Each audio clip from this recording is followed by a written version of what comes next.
You are listening to Alex Nanlohi Podcast, to know the Lord and to make Him known.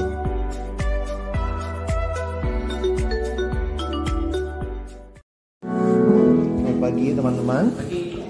Kita akan berdoa bersama sebelum membaca merenungkan firman Tuhan. Bapa dalam surga, kami bersyukur pagi hari ini Tuhan beri kesempatan bagi kami untuk kembali bersekutu, memuji, memuliakan nama-Mu, menaikkan doa-doa permohonan kami kepadamu, ucapan syukur untuk hal-hal yang sudah Tuhan kerjakan, lakukan di dalam dan melalui pelayanan kami. Kami kembali menaikkan syukur untuk kesempatan belajar firman-Mu pagi ini. Kami mohon ya Tuhan, waktu kami membuka firman-Mu, bukalah juga hati kami. Jadikanlah hati kami seperti tanah yang baik, supaya ketika benih firman Tuhan ditaburkan boleh sungguh-sungguh berakar, bertumbuh, dan juga berbuah nyata di dalam kehidupan kami. Berkati hamba-Mu yang menyampaikan, setiap kami yang mendengar. Tuhan tolonglah kami semua, agar kami bukan hanya jadi pendengar-pendengar firman yang setia, tapi mampukan kami dengan kuasa dari Roh-Mu yang kudus, kami dimampukan menjadi pelaku-pelaku firman-Mu di dalam hidup kami. Bersabdalah ya Tuhan, kami sedia mendengarnya. Dalam nama Yesus kami berdoa. Amin. Pagi hari ini kita melanjutkan di dalam kitab 2 Samuel. Hari ini kita melihat 2 Samuel pasal yang ke-17. Kita akan mulai dari ayat yang ke-15 sampai dengan ayat yang ke-29.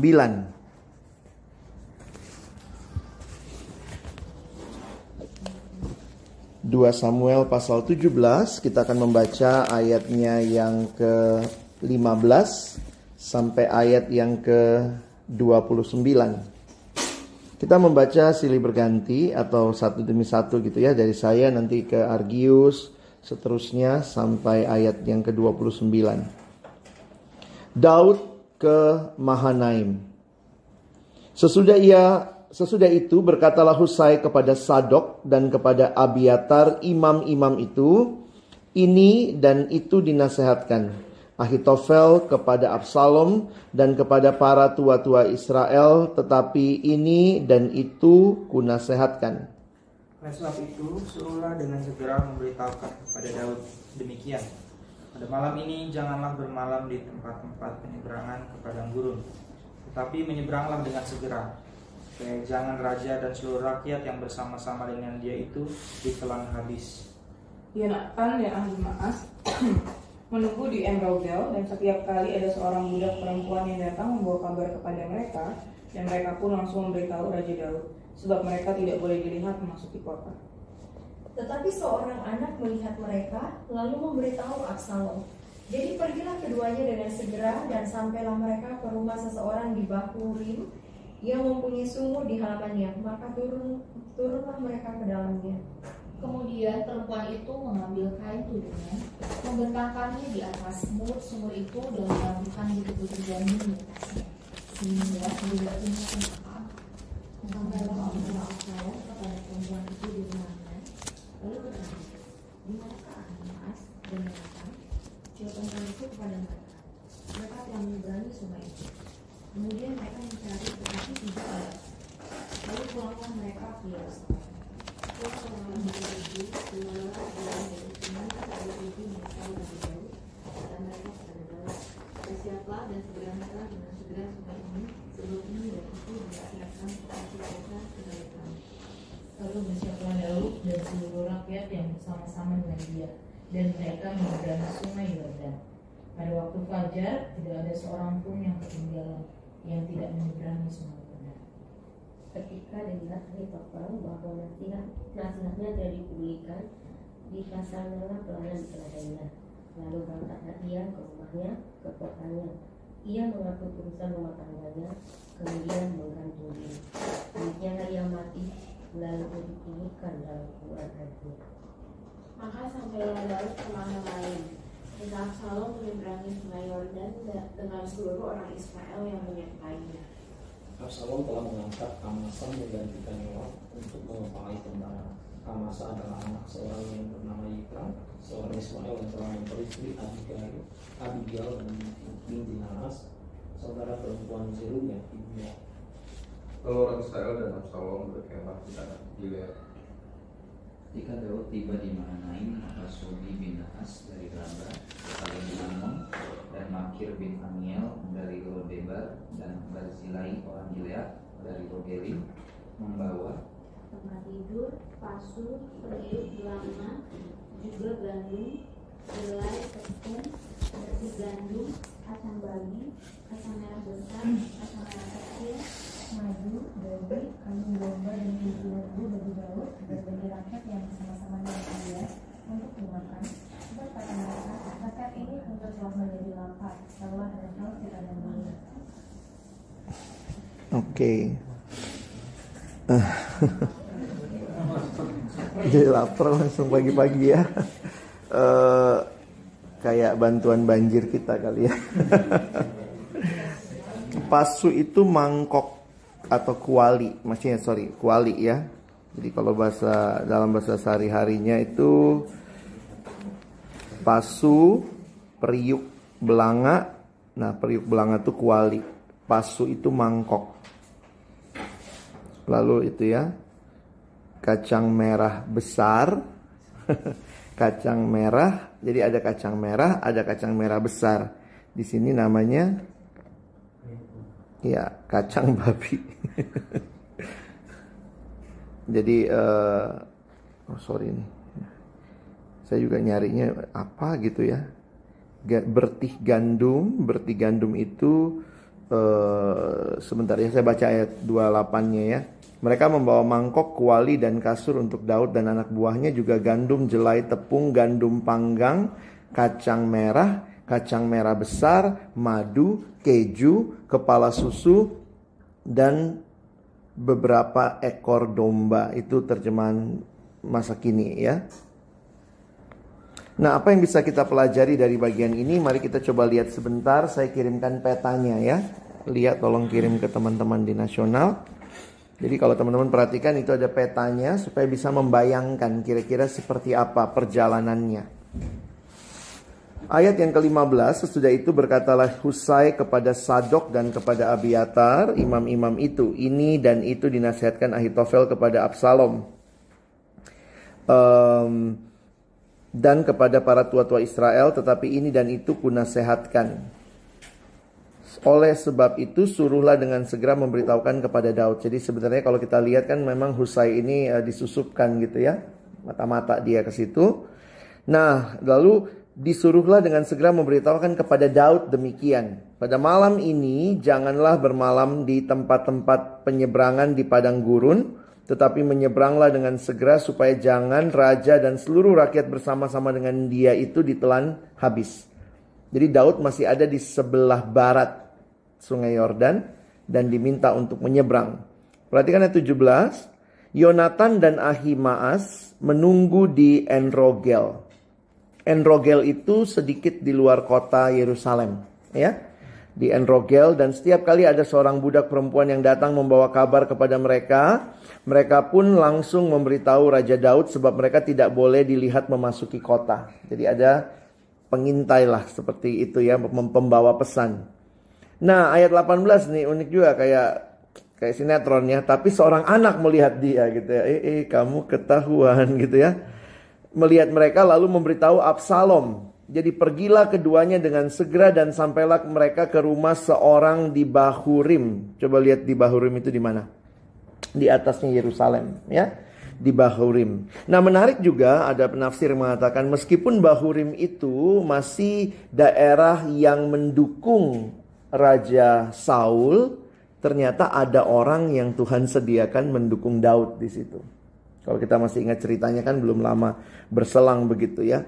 Jadi kalau kita perhatikan di sana ayat 20, sampailah orang-orang Absalom kepada perempuan itu di rumahnya lalu bertanya, ayat 9 ayat 18 tadi ya. Tapi seorang anak melihat mereka memberitahu Absalom. Jadi pergilah keduanya dengan segera dan sampailah mereka ke rumah seorang di Bahurim yang mempunyai sumur di halamannya. Itu ada gambar sumur yang saya kirimkan dari penggalian arkeologi di dekat situ. Maka turunlah mereka ke dalamnya. Kenapa bisa turun? Karena memang bagian atasnya itu ada batu-batu kali yang bisalah kakinya dan tangannya nemplok sebentar. Cuman bagi saya juga nggak sebentar banget ya. Lumayan lama nih pasti kan. Nah, perhatikan, kemudian perempuan itu mengambil kain tudungan, membentangkannya di atas mulut sumur itu, dan menaburkan butir-butir gandum di atasnya, sehingga tidak kelihatan apa-apa. Sampailah orang-orang Absalom kepada perempuan itu di rumahnya, lalu bertanya di manakah Ahimaas dan Yonatan. Tetapi jawab perempuan itu kepada mereka, mereka telah menyeberangi sungai itu. Kemudian mereka mencari tetapi tidak mendapatnya. Ya, ketipu gitu ya. Lalu pulanglah mereka ke Yerusalem.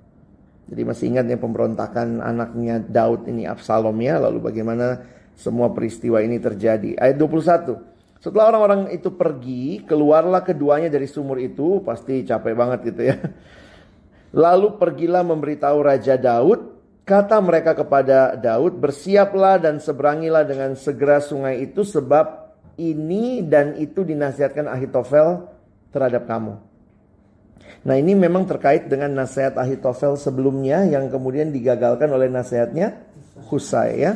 Nah, 22. Nah, ini mereka nyebrang. Bersiaplah Daud seluruh rakyat bersama-sama dengan dia, dan mereka menyeberangi sungai Yordan. Pada waktu fajar tidak ada seorang pun yang ketinggalan dan yang tidak menyeberangi sungai Yordan.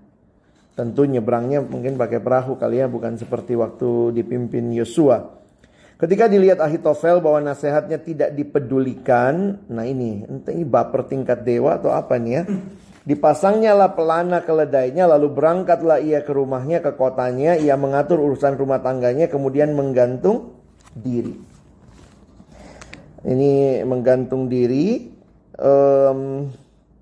Demikianlah ia mati, lalu ia dikuburkan dalam kuburan ayahnya. Di dalam Alkitab ada kurang lebih 6 kali peristiwa orang yang mengambil nyawanya atau membunuh diri, kira-kira begitu ya. Dan sebenarnya kalau kita perhatikan, termasuk Saul juga kan, dia suruh dibunuh, minta dibunuh lah ya. Jadi berarti dia mengambil nyawanya sendiri begitu, dengan konteks dia suruh hunus pedang prajuritnya begitu ya. Nah, logika yang dipakai sebenarnya apa yang terjadi, kenapa dia bunuh diri? Khususnya untuk konteks ini, kenapa dia bunuh diri? Ada yang mengatakan nampaknya si Ahitofel ini sudah tahu akhirnya. Jadi kalau akhirnya misalnya memang Daud yang menang, dia juga bakal mati. Jadi ini cuman masalah sekarang atau nanti. Sehingga itu diperkuat dengan dia pulang dulu ke rumahnya, mengatur urusan rumahnya. Jadi dia udah atur semua, lalu dia bunuh diri. Itu salah satu penjelasan yang bisa diterima begitu ya. Maka sampailah Daud ke Mahanaim. Teman-teman bisa lihat itu di seberang sungai Yordan ada Mahanaim. Nah, lalu kemudian dikasih tahu di sini, ketika Absalom menyeberangi sungai Yordan dengan seluruh orang Israel yang menyertainya, dia dikejar ya. Absalom telah mengangkat Amasa menggantikan Yoab untuk mengepalai tentara, karena Yoab sudah berpihak sama Daud ya. Lalu dikatakan Amasa adalah anak seorang bernama Yitra. Nah, sebenarnya secara silsilah ini masih sepupunya Daud. Katanya begitu ya. Saya nggak terlalu dalami gitu ya. Marta Rombo mereka. Seorang Ismael yang telah memperistri Abigail bin Nahas, saudara perempuan Zeru, ibu Yoab. Jadi kan masih sepupuan gitu ya. Yoab. Lalu orang Israel dan Absalom berkemah di tanah Gilead. Nah, itu tanah Gilead, teman-teman bisa lihat itu. Forest of Ephraim, di atasnya ada tulisan Gilead. Nah, apa yang menarik yang terjadi di situ?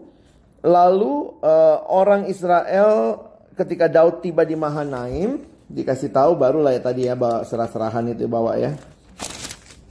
Maka Sobi bin Nahas dari Raba kota Bani Amon, dan Makir bin Amiel dari Lodebar, Barsilai orang Gilead dari Rogelim. Nah, ini menunjukkan bahwa ternyata masih ada atau ada orang-orang yang berpihak kepada Daud. Dan apa yang mereka bawa, bagi saya yang menarik adalah keterangan di bawahnya yang dituliskan oleh narator, dituliskan oleh mereka ya, kalimat mereka, rakyat ini telah menjadi lapar, lelah dan haus di padang gurun. Jadi akhirnya kita bisa melihat banyak hal sih ya terkait di dalam bagian ini yang teman-teman bisa pahami juga waktu merenungkan cerita ini, dan ini tidak bisa dilepaskan dari kisah sebelumnya. Para penafsir mengatakan sebenarnya ayat kuncinya udah dibahas harusnya minggu lalu adalah ayat 14. Kunci mengerti seluruh kisah ini ada di ayat 14. Lalu berkatalah Absalom dan setiap orang Israel, nasihat Husai orang Arki itu lebih baik daripada nasihat Ahitofel. Sebab Tuhan telah memutuskan bahwa nasihat Ahitofel yang baik itu digagalkan. Menarik nih catatan narator. Nasihat Ahitofel, kata narator pun dia akui itu lebih baik. Tapi digagalkan, nah kalimat berikutnya ini. Dengan maksud supaya Tuhan mendatangkan celaka kepada Absalom. Nah, yang minggu lalu melihat bahwa nasihat, kenapa misalnya ada yang bilang kenapa misalnya nasihat Husai lebih didengar? Ya mungkin juga karena nasihat Husai sangat membanggakan dirinya si Absalom ya.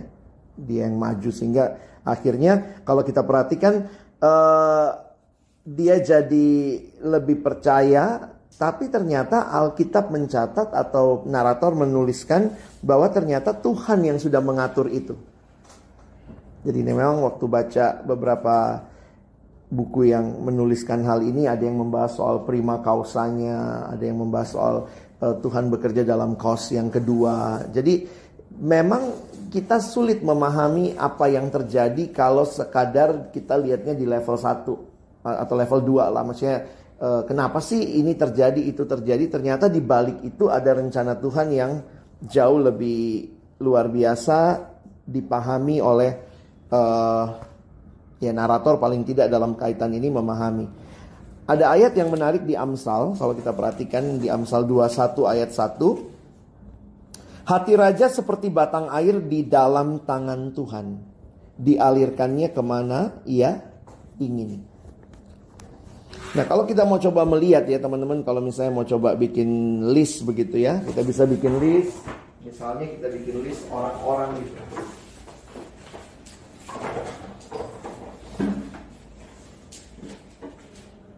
Ini pihaknya Absalom, ini pihaknya Daud. Ini hanya untuk memudahkan aja gitu ya. Kalau kita bikin list pihaknya Daud sama Absalom, lalu lihat nih siapa aja orang-orang di sekitar Absalom, siapa aja orang-orang yang muncul dalam cerita ini di sekitar Daud. Tapi yang menarik memang yang tadi itu, memang Tuhan sudah menentukan apa yang menjadi rencananya. Dan kelihatannya sangat kebetulan pas lagi mampir ke sini ada perempuan yang ketemu ya. Coba kalau kita lihat, saya baca satu buku, dia mengatakan sebenarnya menarik nih beberapa nama begitu ya. Misalnya kalau kita lihat ada Sadok, ada Husai, ada Sadok, dan ada Abiatar. Lalu nanti kita ketemu lagi ada yang namanya Yonatan, Ahimaas. Lalu ayat 17 kita ketemu seorang hamba perempuan yang tanpa nama. Terus ketemu lagi seorang anak di Bahurim itu gitu ya. Dan istrinya, anak itu dan istrinya, perempuan itu ya, pasti ada dengan perempuan itu. Terus ada Sobi, ada Makir, ada Barzilai. Kadang-kadang kalau kita pikir entah which side they are in gitu ya, mereka ada di pihak manapun, tapi ternyata Tuhan bisa menggunakan semua itu untuk menggenapkan rencana Tuhan. Jadi akhirnya saya ngelihatnya begini, ini tetap dengan ketidaktaatan mereka. Dan Daud dan pasukannya tentu kalau kita bicara di sini, ini bicara dalam ketaatan mereka.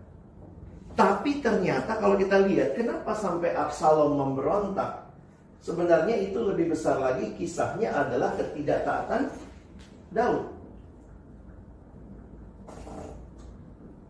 Teman-teman masih ingat kan, Tuhan sendiri bilang gitu, rumah tanggamu akan hancur. Sampai si Absalom memperkosa istri-istri gundik-gundik bapaknya di atap rumah begitu ya, supaya disaksikan itu satu bukti kekuasaan.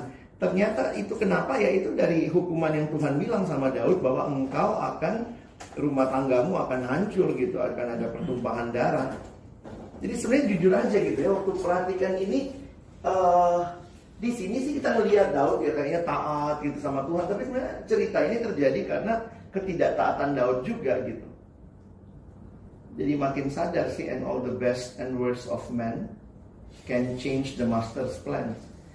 Jadi walaupun mungkin ketidaktaatan kita ini bukan jadi excuse untuk boleh tidak taat, tapi ketidaktaatan kita dalam rencana Tuhan yang besar, kegagalan kita, ketaatan kita, semua Tuhan sanggup pakai untuk kemuliaannya.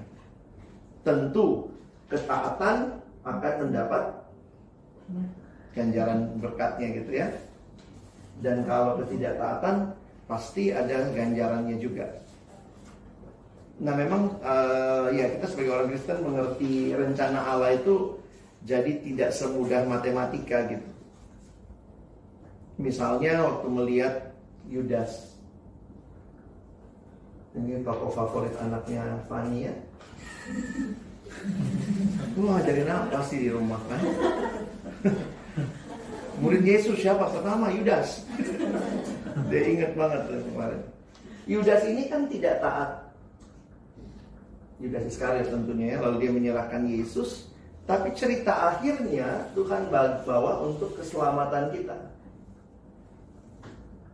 Bukan berarti kita mesti say thank you sama Yudas. Puji Tuhan dia nggak taat maka Yesus kesalib. Kalau nggak ada Yudas nggak kesalib gitu. Kalau gitu puji Yudas.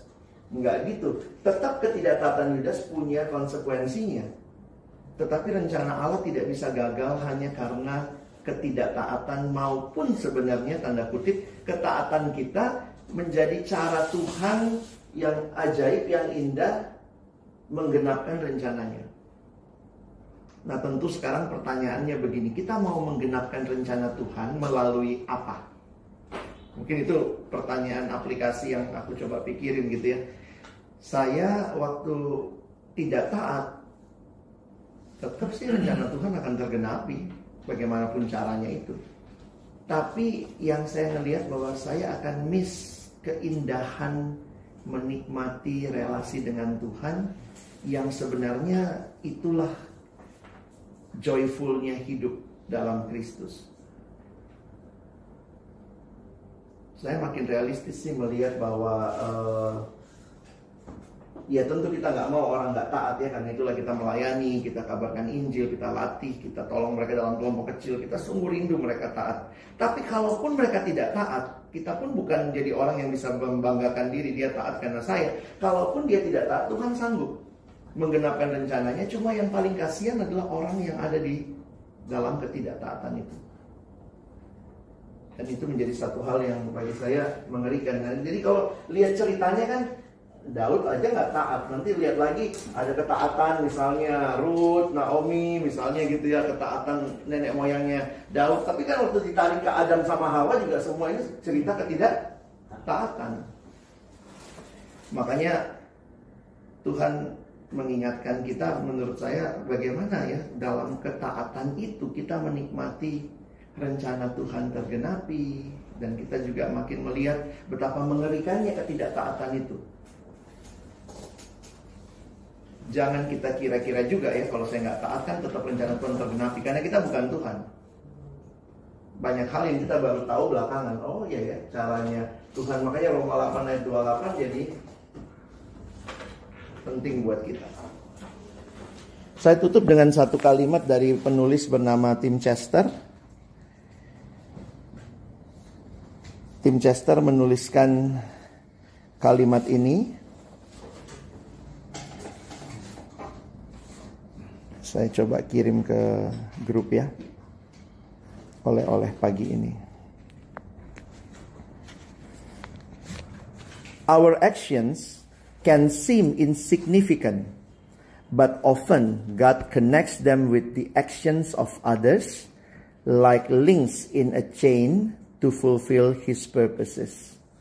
Jadi memang kita ini sedang hidup di dalam rangkaian, kayak sebuah rantai yang saling terkait satu sama lain. Mungkin kita berpikir ketaatan. Kalau saya pakai ini ya, ini karena ketaatannya, karena ini bicara bagi kita umat Allah. Hal-hal yang signifikan, yang kurang signifikan, misalnya mimpin kelompok kecil dengan setia, misalnya baca buku rohani, mungkin itu kayaknya insignificant, maybe it's only for ourselves. Tapi waktu kita lihat dalam kaitan Allah merangkai itu dengan seluruh dunia ini, itu caranya Tuhan yang indah untuk menggenapkan rencananya. Jadi taat itu akan jauh lebih indah ketika kita akhirnya taat dan melihat Tuhan bekerja di dalam segala caranya ini. Nah, ini kesimpulan Tim Chester dalam tafsirannya tentang bagian ini. Our actions can seem insignificant, but often God connects them with the action of others, like links in a chain to fulfill His purposes. Contohnya kalau saya lihat misalnya ya, teman-teman yang ada di lapangan, yang ada di kantor, mungkin kayaknya apa sih kerjaan gua gitu ya, bikin warta, jegrek gitu, kayak jegregator, bagian ngejegrek, lipator, bagian lipet gitu ya. Terus ada yang di lapangan mungkin kayaknya signifikan karena berhadapan langsung dengan orangnya. Ada yang kerjaannya kirim WA, ada yang kerjanya upload media sosial, ada yang kerjaannya. Tapi iya ya, cara Tuhan meling semuanya itu indah, melihat bagaimana Tuhan menggenapkan rencananya buat Perkantas, buat kita semua.